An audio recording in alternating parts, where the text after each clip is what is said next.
Tout sur elle. Tout sur elle. Tout sur elle. Tout sur elle. Tout sur elle. Tout sur elle. Tout sur elle.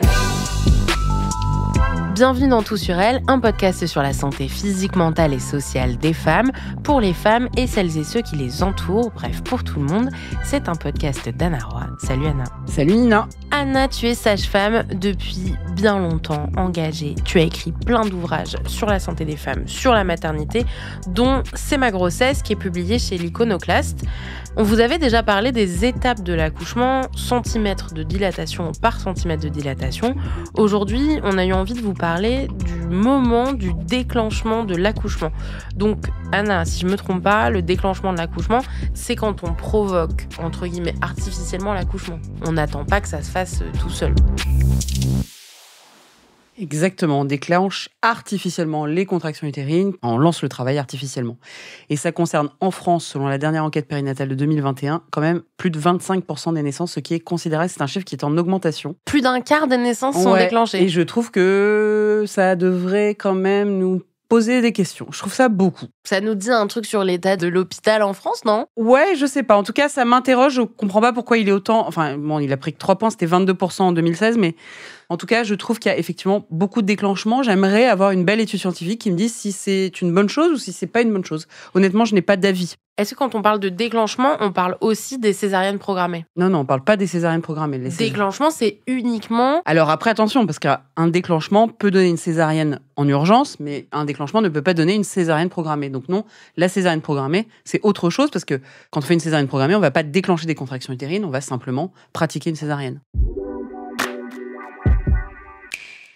Pourquoi on provoque artificiellement des accouchements ? Alors, on provoque parce qu'il y a une indication médicale, c'est-à-dire qu'on estime qu'il y a plus de risques à laisser se poursuivre la grossesse plutôt qu'à l'arrêter. En général, c'est quoi les situations ? Eh bien, ça peut être la survenue d'une maladie qui compromet la santé de la mère ou de l'enfant. Vous pouvez avoir la prééclampsie, la cholestase gravidique, on en a déjà parlé, le diabète gestationnel, une infection, etc. Mais enfin, chaque situation, de toute façon, est unique. On peut aussi, parce qu'on a dépassé son terme, c'est-à-dire on est allé à 41 plus 5 jours et on n'a toujours pas accouché, donc on finit par déclencher.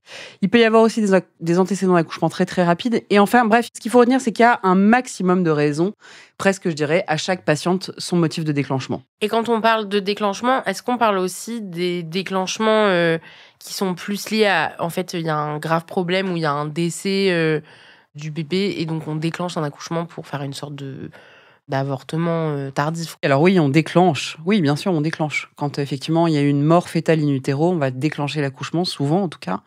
Et pareil, quand on fait une interruption médicale de grossesse, on va effectivement lancer aussi l'accouchement. Ce que je voulais dire, c'est est-ce que ces interruptions de grossesse sont aussi dans les 25% des écoute, c'est une bonne question, j'en sais rien. Ok, on ira vérifier. Revenons à notre sujet du jour, c'est-à-dire un déclenchement artificiel provoqué, tu l'as dit, par une myriade de raisons différentes. En fait, il va se passer quoi exactement ? C'est-à-dire qu'il y a un truc qui arrive et les médecins vont dire « Ah là, on vous déclenche, donc... » Déjà, il faut dire que c'est une discussion. Et là, je crois que c'est très, très important que vous compreniez parfaitement pourquoi on vous déclenche. Il ne faut pas que vous ayez de remords ou de regrets. Donc, allez poser 1000 questions si vous en sentez, parce que c'est très important. Après, il y a des femmes qui se sont vraiment ressenties... dépossédées. Ah oui, vraiment. Parce qu'en fait, au fond, elles n'ont pas compris. Donc, essayez vraiment de comprendre, d'interroger. Parfois même, là, ça va être très politiquement incorrect ce que je vais dire. Mais si vous sentez que la raison, elle n'est pas très... Qu'elle est bizarre, cette raison, que vous avez peut-être plus l'impression que vous avez juste votre gynéco, il a envie d'aller... Bref, on ne fera pas de sujet polémique. Et de toute façon, et il faut quand même le dire, ce type de situation est extrêmement rare. Et heureusement, dans la plupart des cas, effectivement, il y a une justification médicale, il y a vraiment une indication. Et donc, on vous demande de venir à l'hôpital. Et là, on va évaluer la situation. On va regarder l'état de votre col de l'utérus, voir s'il est ouvert, pas ouvert, s'il est molli, etc., s'il est ramolli ou pas. Si vous avez des antécédents particuliers, si vous avez des contre-indications de déclenchement. Enfin bref, on va faire un état des lieux de la situation et on va vous proposer un moyen de déclenchement. Là, il y a 3 possibilités. Premier type de possibilité, c'est ce que j'ai eu moi, j'ai eu la chance d'avoir, c'est ce qu'on appelle, je ne peux pas donner le nom commercial, mais en fait, on administre des prostaglandines. C'est comme un mini tampon plat qu'on va déposer dans le fond du vagin. Ça peut être aussi sous forme de gel, c'est des prostaglandines. Et là, l'idée, c'est qu'on va aller maturer le col. Si vous avez de la chance, ça va marcher très vite. Si vous n'avez pas de chance, ça peut durer 24 heures, voire plus. Ça va marcher très vite, c'est-à-dire que le col va s'ouvrir. Et c'est-à-dire très vite, moi, par exemple, on m'a posé mon dans le fond de mon vagin. Vas-y, dis le nom. Hein. Mon propès, on m'a posé mon propès dans le fond du vagin. Et 1 heure après, j'avais des contractions toutes les 2 minutes. D'ailleurs, c'est très dur parce que ça vous donne des contractions qui sont très vite, très, très intenses. Toutes les 2 minutes, mais ça dure 1 minute 15. Ah non, c'était horrible. C'est ça le problème d'ailleurs du déclenchement, on en reparlera peut-être, mais quand on veut pas de péridurale et tout, c'est très très dur parce qu'on peut avoir des contractions extrêmement rapprochées qu'on maîtrise pas bien. Et donc moi, j'avais des contractions vraiment toutes les 2 minutes, c'était très très dur. Donc ça peut marcher comme ça très vite, et à la limite presque tant mieux. Mais ça peut, au bout de 24 heures, il se passe toujours rien. Et au bout de 48, il se passe toujours rien. On est même obligé de changer de fusil d'épaule. Ça peut des fois même ne pas marcher, ce qu'on appelle un échec de déclenchement. Ça, c'est la première technique. Je dirais presque que c'est la plus utilisée. Ouais, non, la plus... voilà. La plus tu vois, on ne sait pas quand est-ce que ça agit, on te le pose. Quand ça marche hyper fort, hyper vite. Pourquoi tu dis j'ai eu la chance d'avoir ça alors? C'était ironique. Ah ouais, non, mais alors moi, je ne voulais pas être déclenchée du tout. Parce que j'avais rompu la poche des os, je ne vous cache rien, et le liquide amniotique était teinté. Deuxième technique de déclenchement, c'est ce qu'on appelle le ballonnet. Et là, c'est une sorte de mini-ballon qu'on va gonfler à l'intérieur du col. Alors là, c'est mécanique. L'idée, c'est que votre col se mette à sécréter des hormones qui vont induire le travail. Ça, c'est pas mal. Ça marche pas toujours, mais c'est pas mal. Souvent, on le pose le soir, ça dépend. Et après, on voit ce que ça donne. Et donc, on gonfle le ballonnet. On le pose le soir et après, on attend? Ouais, et après, on voit ce que ça donne. C'est-à-dire qu'on gonfle un petit ballon dans le col et normalement, il y a une sécrétion d'hormones qui fait que le travail peut se lancer. Ça marche pas à tous les coups. Ça, c'est un peu comme parce que le col, avec le gonflement du ballon, il se dit c'est le bébé, il y a un effet mécanique, il se dit ou cac, et hop, il peut y avoir une cascade hormonale. Ça marche pas toujours, c'est un peu comme le Propes. Bon, ce qui marche le mieux, c'est ce qu'on appelle le déclenchement avec une perfusion d'ocytocine. Là, on vous branche une perfusion, on vous met de l'ocytocine. L'ocytocine, c'est l'hormone qui donne des contractions utérines. Et alors là, pour le coup, c'est génial. Enfin, c'est génial. Non, c'est pas génial, mais en tout cas, ça marche. C'est-à-dire très vite, au bout d'une heure, 2 heures, ou même des fois avant, vous allez vous mettre à avoir des contractions très régulières, très douloureuse. Et ça, on l'utilise plutôt quand le col est déjà un peu ouvert. Mais du coup, ça fait mal. En fait, le problème, parce que souvent, la question qui m'est posée, c'est pourquoi le déclenchement fait plus mal? C'est pas tellement qu'il fait plus mal, parce que les contractions restent des contractions. Mais il y a un truc qui joue, c'est que, on a des contractions souvent beaucoup plus rapprochées. Et souvent, vous étiez dans un état presque normal, où vous n'aviez pas mal, à un état où vous êtes en travail hyper actif. Alors que normalement, dans le travail spontané, la douleur, elle monte crescendo, doucement, par palier. Et là, tout d'un coup, paf, vous vous retrouvez... Et puis en plus, le déclenchement aussi, le problème, c'est que parfois, selon le motif, mais on vous surveille plus, donc on vous demande de rester dans le lit, vous êtes parfois moins libre de vos mouvements. Donc tout ça mis bout à bout, parfois on est un peu plus stressé aussi parce qu'on a la trouille. Tout ça mis bout à bout peut rendre effectivement la perception et la sensation de l'accouchement de fait beaucoup plus douloureuse qu'un accouchement, entre guillemets, spontané. Je reviens juste un peu en arrière. On a listé un ensemble de raisons potentielles pour lesquelles on pouvait avoir un déclenchement et expliqué qu'il fallait essayer de comprendre. Mais du coup, j'imagine qu'on doit être dans un état de stress aussi, peut-être qu'accentue la douleur. Enfin, dans le sens où on se dit, mais ça doit être flippant. Enfin, parce qu'il n'y a pas de bonne raison de déclencher quelqu'un. Alors, bien sûr, si c'est par exemple le terme dépassé, ça va. Parce que là, les femmes, quelque part, s'y attendent. Elles savent qu'elles seront déclenchées tel jour. Elles viennent, elles sont déclenchées. Mais effectivement, quand on se met à saigner, on ne sait pas pourquoi les femmes saignent. J'ai pas mal de situations comme ça où elles sont déclenchées dans ce contexte. Bah oui, elles sont sûres. Mais après, je veux vous rassurer, c'est-à-dire qu'en fait, s'il y a une urgence vitale, c'est pas le déclenchement qu'on va utiliser. Si on est vraiment inquiet pour votre santé ou la santé de votre bébé, dans l'ordre de la minute ou de l'heure, c'est pas le déclenchement qu'on va utiliser. C'est la césarienne, évidemment. Puis de toute façon, on vous surveille comme le lait sur le feu. On surveille votre bébé, on vous surveille vous. Donc pas non plus d'inquiétude. Quand il y a un risque vital, il n'y a pas de déclenchement. Il y a une césarienne.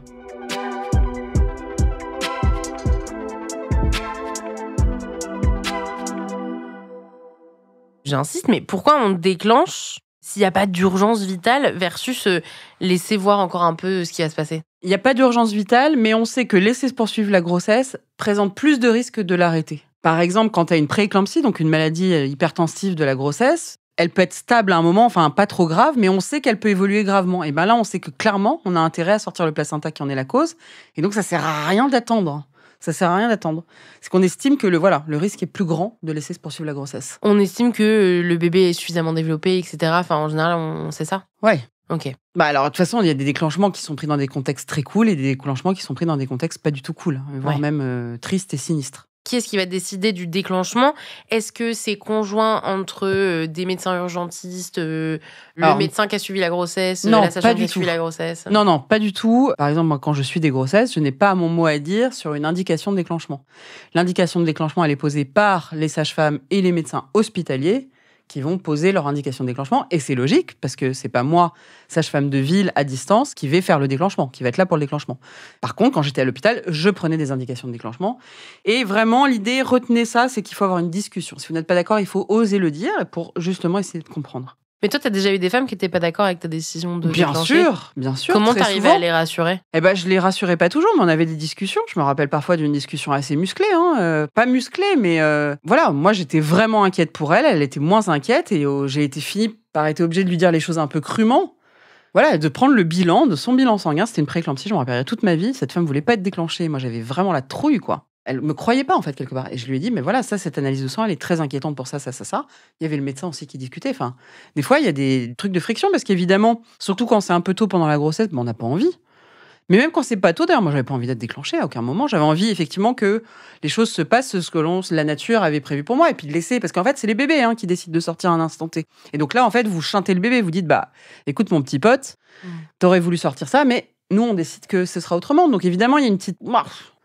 Enfin, pas toutes les femmes, il y a des femmes qui le vivent très bien, il y a même des femmes qui demandent le déclenchement. Donc il y a des femmes qui le vivent très bien, mais il y a des femmes pour qui c'est un peu plus amer, quoi. Et puis on sait aussi pourquoi le déclenchement aussi fait peur, c'est qu'on sait qu'il est associé à plus de césariennes, plus d'extraction instrumentale, etc. Oui, parce que peut y avoir un déclenchement qui se passe pas. Enfin, tout à l'heure, tu disais ça marche pas toujours. Qu'est-ce qu'on fait si ça marche pas ? Eh ben, on fait une césarienne. Ouais. Alors après, ce qu'il faut dire, c'est qu'il y a une augmentation des césariennes, des extractions instrumentales, pas tant parce que vous êtes déclenché, mais aussi parce que souvent, c'est les motifs qui ont fait qu'on vous êtes déclenché. De toute façon, quand on se met à saigner avant la grossesse, on a plus de risques de césarienne, etc. C'est pas tant juste le déclenchement, c'est le contexte dans lequel vous êtes. Est-ce qu'on peut dire non ? Est-ce qu'il y a des femmes qui peuvent dire non, en fait, je ne veux pas ? Eh bien oui. Oui, parce que c'est un acte médical et comme tout acte médical, il est soumis à l'obtention de votre consentement et donc vous pouvez tout à fait refuser un déclenchement. Absolument. Mais si on refuse un déclenchement et que derrière il se passe, je veux pas faire un scénario catastrophe, mais derrière il se passe un truc vraiment. Alors c'est compliqué. Ce que je dis, c'est que soyez bien certaine que effectivement l'indication de déclenchement ne soit pas justifiée.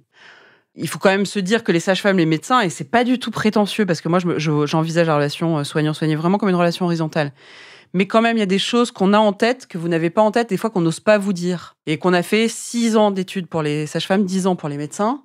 Donc, essayez de nous faire parler. Quand il y a un truc comme ça, soit on prend un deuxième avis, soit on essaye de trouver un terrain d'entente. Mais refuser un déclenchement alors qu'il y a une vraie bonne indication, c'est vraiment dommage pour le coup. Est-ce que tu vois une raison pour laquelle les femmes elles pourraient refuser un déclenchement qui serait valable ? Ah bah oui, bien sûr, pour les organisations de service. Ok. C'est-à-dire s'il n'y a aucune indication médicale, mais pour l'organisation du service, on a besoin de déclencher cette femme, ah bah là oui. De toute façon, des fois aussi, même dans les équipes, on n'est pas d'accord.